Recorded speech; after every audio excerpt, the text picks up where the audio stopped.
Está começando o programa Na Real. Toda semana, temas relevantes para ouvir. Uma produção da Rádio PUC-Rio, Comunicar. As plataformas de streaming trouxeram uma nova realidade além das TVs aberta e fechada. A produção se expandiu e abriu um leque de alternativas para os consumidores. Este é um dos assuntos do programa de hoje. Uma outra matéria aborda o preconceito linguístico no Brasil, onde grupos sociais distintos têm diferentes variações no modo de se expressar. Fique com a gente!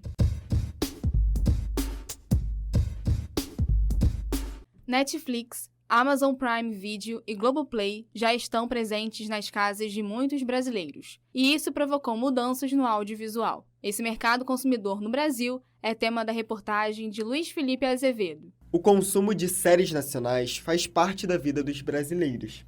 Esse é um gênero popular e que ganhou força com a chegada das plataformas de streaming. Séries da TV aberta, como O Sítio do Pica-Pau Amarelo, Sai de Baixo, Os Normais e A Grande Família se tornaram clássicos e permanecem no imaginário popular. A professora de cinema da PUC-Rio, Clélia Bessa, reforça que antes da chegada do streaming, o Brasil já tinha grandes produções na área. A televisão brasileira, a TV Globo, por exemplo, é conhecida internacionalmente pela sua qualidade técnica. Com a entrada da TV a cabo no Brasil e as leis de incentivo, o artigo 39 e o terceiro A, a gente produziu algumas séries importantes, como Magnífica 70, Filhos do Carnaval, que foram as primeiras séries feitas nesse formato maior, digamos assim, né? Que são séries prêmios. O streaming trouxe uma nova realidade. A produção, antes concentrada apenas nas TVs aberta e fechada, se expandiu. Plataformas como Netflix, Amazon Prime Video e Globoplay estão presentes nas casas de muitos brasileiros, e esse novo modelo provocou mudanças no audiovisual. O roteirista, formado em cinema pela PUC-Rio, Rodrigo de Vasconcelos, conta que o mercado consumidor brasileiro é muito grande. Por isso, há investimento em produções locais.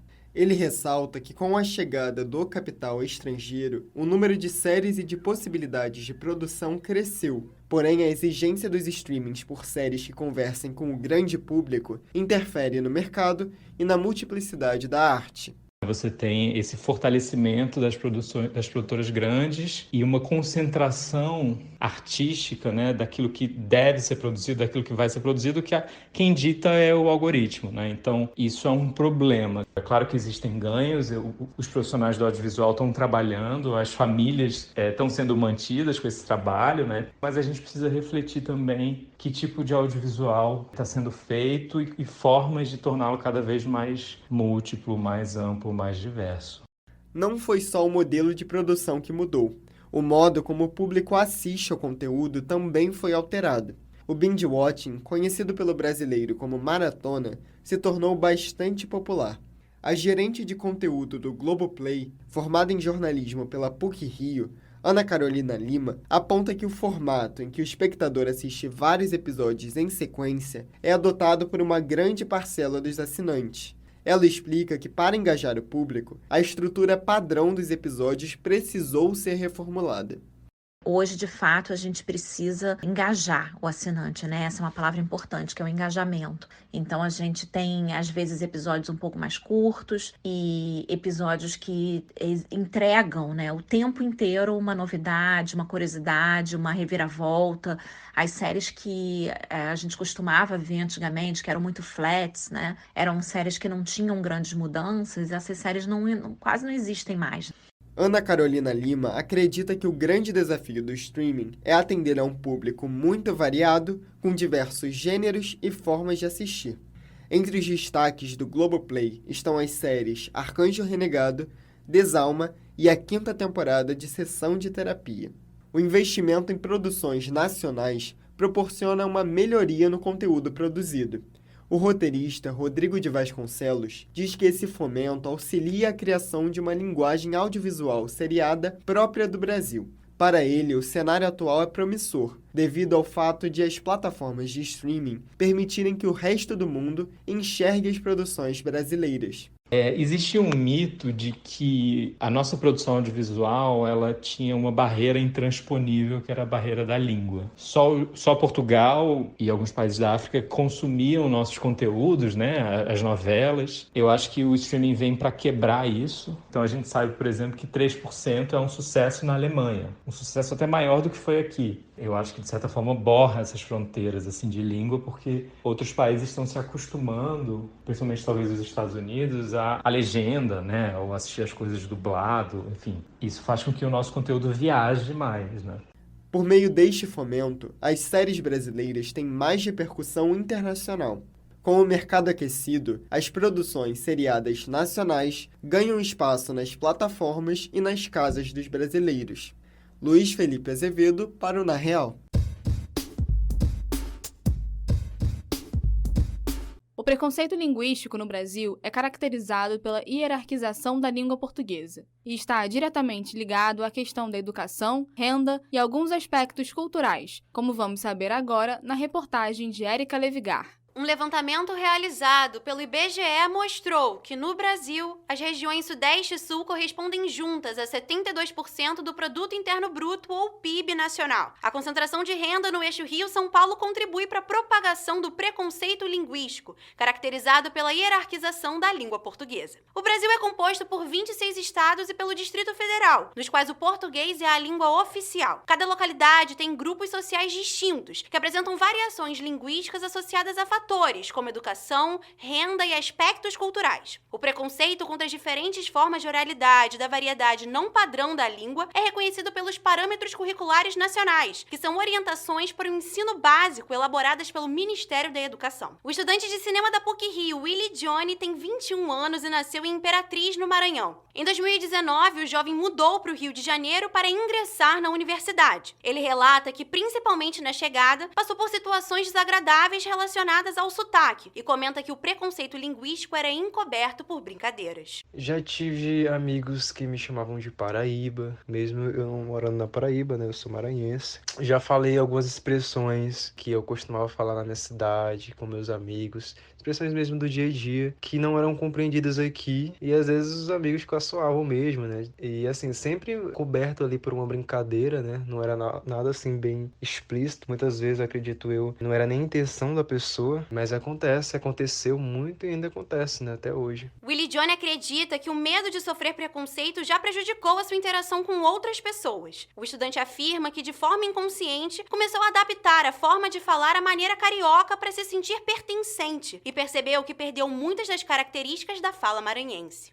Eu cheguei no Maranhão, quando eu voltei, chiando muito, falando muitas gírias daqui, falando muitas expressões que lá no Maranhão eles não entendem. E tudo isso foi causado justamente por essa tentativa de aproximação. E quando eu cheguei aqui, que foi demarcado na minha comunicação uma diferença muito grande, eu comecei a tentar não ser tão diferente assim. O principal efeito disso que eu observei durante o tempo que eu passei aqui no Rio foi a perda mesmo da minha mãe fala da minha identidade, sabe? A doutora em Literatura e Contemporaneidade pela PUC-Rio, Karine Aragão, é professora do ensino básico, escritora e podcaster. Ela explica que o preconceito linguístico não se restringe à regionalidade. O estabelecimento de uma norma padrão também define quem não pode acessá-la. De acordo com a professora, o ensino da língua é muito instrumental e difere do uso cotidiano. A gente aprende ainda a língua de maneira muito não vivencial, né? Às vezes você tá lá no ensino básico, você aprende regras gramaticais que no mundo cotidiano não fazem muito sentido, como classificar orações, que muitas vezes afasta o falante da língua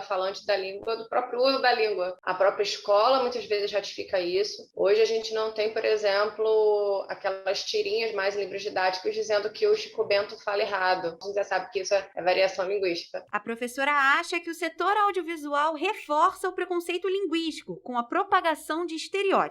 Ela observa que geralmente os personagens de classes mais próximas à básica ou de regiões fora do Sudeste ou do Sul comum são os que não falam o português da maneira considerada correta. A escritora enfatiza que cabe às produções culturais a desassociação do uso padrão da língua ao nível de inteligência. Primeiro, desassociando a ideia do preconceito linguístico a algo que torna a pessoa ignorante.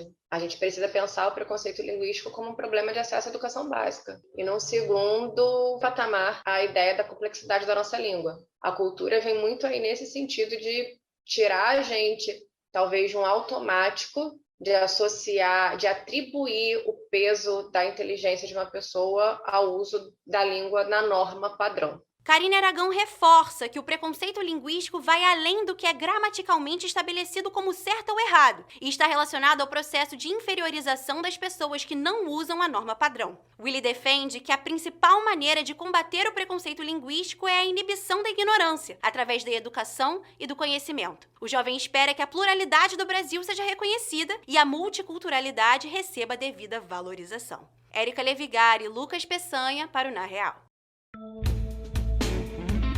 Para encerrar o Na Real de hoje, algumas pílulas sobre o que foi ou será destaque nas mídias. Pílulas da semana. Começou no último dia 4 a campanha nacional de vacinação contra a gripe. No estado do Rio de Janeiro, a imunização vai ser dividida em 2 etapas. A primeira vai acontecer até o dia 30 de abril, quando serão vacinados idosos acima de 60 anos e trabalhadores da saúde. Já a segunda etapa vai focar na imunização de crianças de 6 meses até 5 anos de idade, gestantes, pessoas com comorbidade e deficiências permanentes. A expectativa do governo é de que, até o último dia de vacinação, em 3 de junho, mais de 6 milhões de pessoas tenham recebido o imunizante. Para mais informações sobre a vacinação, acesse o site saude.rj.gov.br. A exposição Movimento Armorial está disponível no Centro Cultural Banco do Brasil. A mostra celebra o 50º do movimento liderado pelo escritor Ariano Suassuna. A curadoria é de Nemise Matar e a consultoria é de Manuel Dantas Suassuna. A entrada é gratuita e os ingressos podem ser solicitados no site em event.com ou na bilheteria do evento. O Grammy 2022, que ocorreu em Las Vegas, marcou a volta presencial da cerimônia e teve Olivia Rodrigo, Silk Sonic e Jon Batiste como grandes vencedores da premiação.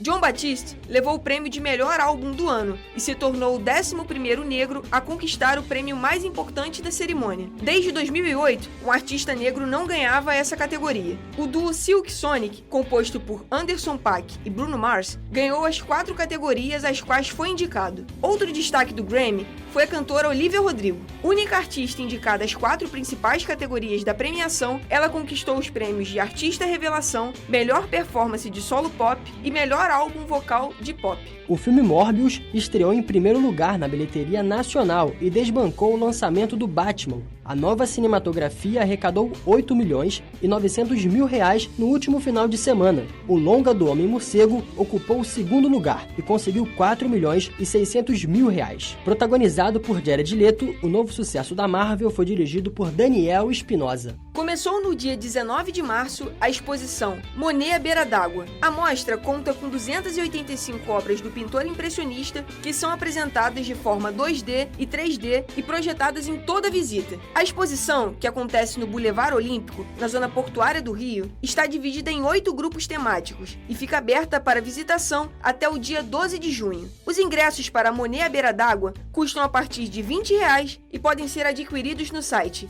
ingressorapido.com.br/Monet. Por hoje é só. Esse episódio foi apresentado por Ana Luísa Barreto, com pílulas de Vitória Lemos e Júlio Castro, e edição sonora de Érica Levigar. O programa Na Real tem supervisão e edição do professor Célio Campos. Lembramos que a Rádio PUC faz parte do Comunicar, cuja coordenação é da professora Lilian Sabac. Até a próxima semana.